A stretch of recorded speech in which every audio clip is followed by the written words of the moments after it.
Voilà, le partage d'évangile, c'est dimanche, 20e dimanche du temps ordinaire, c'est fait plutôt en mode relax.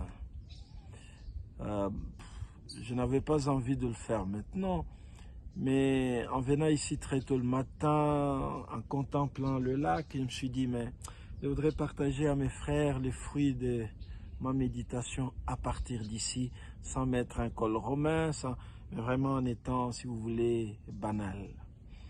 Et la première lecture, celle qui est tirée du livre d'Isaïe, au chapitre 56, du 1er au 7e verset. Dès le premier verset, le Seigneur nous interpelle très fort. Parole du Seigneur, observez le droit, pratiquez la justice. Observez le droit, pratiquez la justice. Vous savez, la justice, c'est quelque chose de fondamental. Et cette sorte de binôme, le droit et la justice, revient dans toute la Bible. Pratiquez le droit, observez la justice, ou observez les droits, pratiquez la justice, nous dit le prophète Isaïe. Pourquoi? Car mon salut approche, il vient, et ma justice va se révéler. En fait, si nous ne pratiquons pas la justice de Dieu va s'appliquer sur nous. Et il y a quelque chose encore dans cette lecture qui m'a beaucoup frappé, c'est quand le prophète Isaïe parle des étrangers. Vous savez, partout il y a des étrangers. En Swahili, on les dit les Bakuyakuya, par exemple. Vous voyez, les étrangers qui se sont attachés au service du Seigneur par l'amour de son nom et sont devenus ses serviteurs. Je les conduirai à ma montagne sainte. Je les rendrai heureux dans ma maison de prière. Voilà, la lecture aujourd'hui de la première lecture de ces 20e dimanche du temps ordinaire, celle d'Isaïe, nous dit observez le droit, pratiquez la justice. Dans tout ce que nous faisons, ne cherchons pas d'abord qui est mon frère, qui est mon ami. Non, simplement le droit, simplement la justice. Et nous avons la Constitution dans notre pays pour cela. Dans tout pays, il y a la loi fondamentale. En fait, qu'est-ce qu'on nous demande? D'observer cette loi, d'observer le droit, de pratiquer la justice.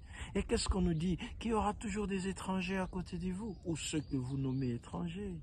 Le Seigneur dit, tant qu'ils observent aussi le droit et la justice, je les conduirai à ma montagne de prière, ils y seront heureux. Ce qui, en ces dimanches, qui m'a davantage interpellé, c'est l'évangile. Ouf! L'évangile, il est celui de Saint Matthieu, au chapitre 15, du 21e au 28e verset. Il s'agit d'une Cananéenne, c'est-à-dire une étrangère, qui, venue de loin, des territoires lointains, et a entendu que Jésus passait, elle court, elle crie. « Aie pitié de moi, Seigneur, fils de David, ma fille est tourmentée par un démon. » C'est-à-dire, c'est une maman comme toutes les mamans qui, quand leur enfant est malade, se sentent plus malades que leur enfant même. Et elle sait que Jésus, par la simple parole, peut apporter la guérison à sa fille. Évidemment, elle crie. Elle crie jusqu'à déranger la quiétude de ceux qui sont autour de Jésus. Et les disciples viennent dire à Jésus, mais écoute, réponds-lui, sinon elle continuera à crier. Et la conversation entre cette dame et Jésus, oh, quand les apôtres lui disent, donne-lui satisfaction, qu'est-ce que Jésus dit? Je n'ai été envoyé qu'aux brebis perdues d'Israël. Hein? Oui, mais elle est venue se prosterner.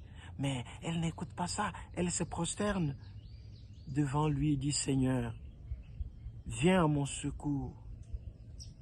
Alors Jésus donne une réponse qui peut scandaliser. Il dit, il n'est pas bien de prendre le pain des enfants pour les donner aux petits chiens.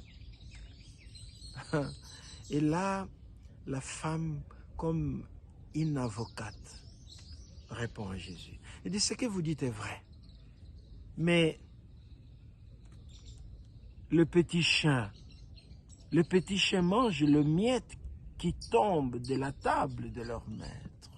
Allah, le Seigneur, regarde cette femme et il lui dit, femme, ta foi est grande, que tout se fasse pour toi, comme tu le veux.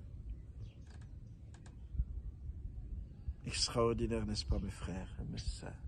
Cette conversation brève mais intense de cette femme étrangère avec Jésus. Voilà, c'est cela qui doit être notre attitude. Nous devons en fait dialoguer avec Jésus. Dialoguer et le prendre aussi au mot. Le prendre aussi au mot quand nous voulons obtenir ce que nous voulons et que nous croyons que celui seul qui est capable de le donner. Et voilà que sa fille est guérie. Amen.